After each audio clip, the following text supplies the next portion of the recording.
run a combination of soft and solid plates. Some of them are soft, some of them are solid, but they're rifle rated. Yeah, this plate here will stop AK-47. The cartels really came in the last 10 to 15 years, started taking over much of the drug trade that was taking place in this area.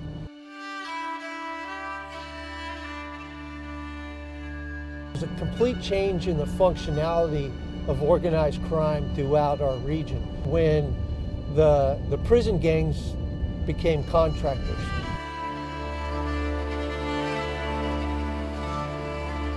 Back in the 90s, during the crack epidemic, we had a lot of little local street gangs, and they were based out of neighborhoods. They controlled those areas.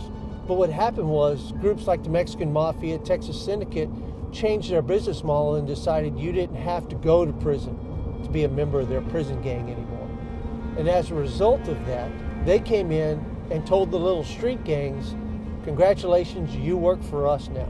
And you will now work under these rules. And if you don't work under these rules, then there's consequences. When they could not behave and live within those rules that Mexican Mafia set, then those individuals were usually taken out and shot, and we found their bodies in the county somewhere outside of town. And they don't want to do anything that's going to draw enough heat from the feds to prevent them from making money. 28 on Sam, Paul, Robert, 4-4. So what we noticed was we no longer had drive-by shootings. We no longer had the bodies anymore.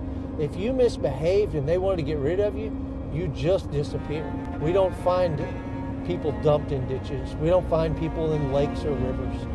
They're just gone. But you throw the cartel activity on top of it, and it's a game changer. And so without the governor and without this grant and our task force effort, we'd be in a world of hurt right now. That's one of the greatest fears that local law enforcement has right now, is that the legislature won't fund Operation Lone Star Grant, and they're not going to be able to keep up with criminal activity that's coming upon us because of the cartel's presence in our communities. It's just the unknowns. You know, you never know who you're going to stop. That's part of the problem that we have. You just don't know who you're coming up against. You may be stopping somebody, maybe grandma from down the road, or it might be a cartel member from, down in Guadalajara. You just never know. This is a house where the cartel had come in and had started to set up use it as a stash site, and we discovered it. And this is one of the places we found, because you can't see this house from the road. Remember, their goal is to make money. They're very smart about their business. They came in and bought all the houses for sale and turned it into a stronghold. Some of the remnants from when they were leaving stuff. These smuggling organizations are extremely intelligent, and they were preparing to use this place to store more people.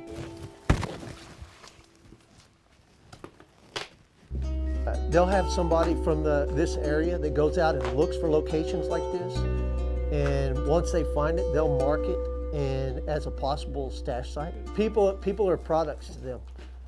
It's money. Everything is money. Because what people don't understand is when these people are smuggled into this country and the cartel brings them here, when they get to Houston, they're told, congratulations, you owe another $10,000, because the people that have come here, these millions of people, aren't free.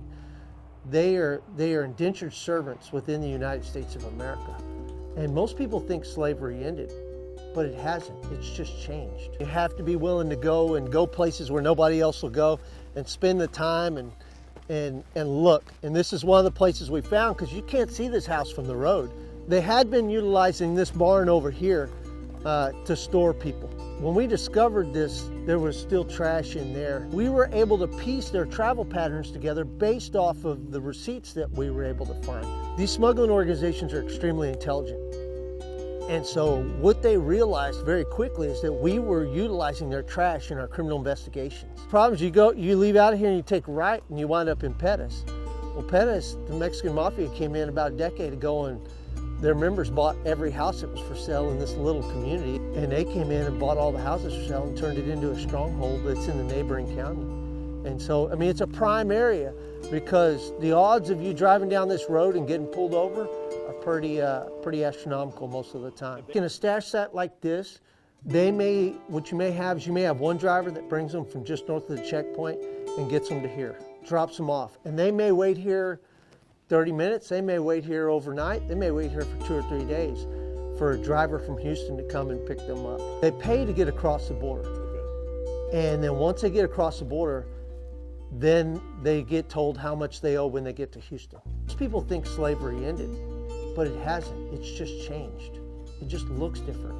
It doesn't look like we see on the History Channel, and that's the problem. Nobody has the right to put somebody else into slavery. And our government is actually helping organizations enslave millions of people right here in the United States. So if you'll look at these cars,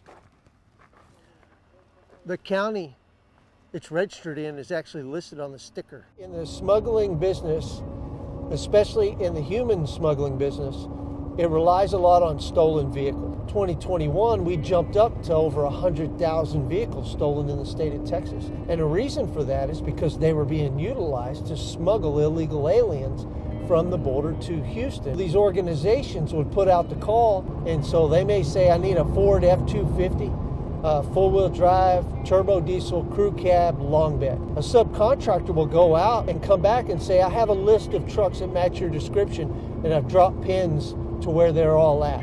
Aryan Brotherhood was stealing plates and getting paid either $20 cash or a hidden methamphetamine in exchange for every license plate that they stole. 3 months into taking office, we discovered cartel stash site on the right-hand side.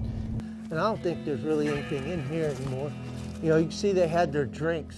There are smuggling organizations, and they have different corridors they use. And that subcontractor will drive around.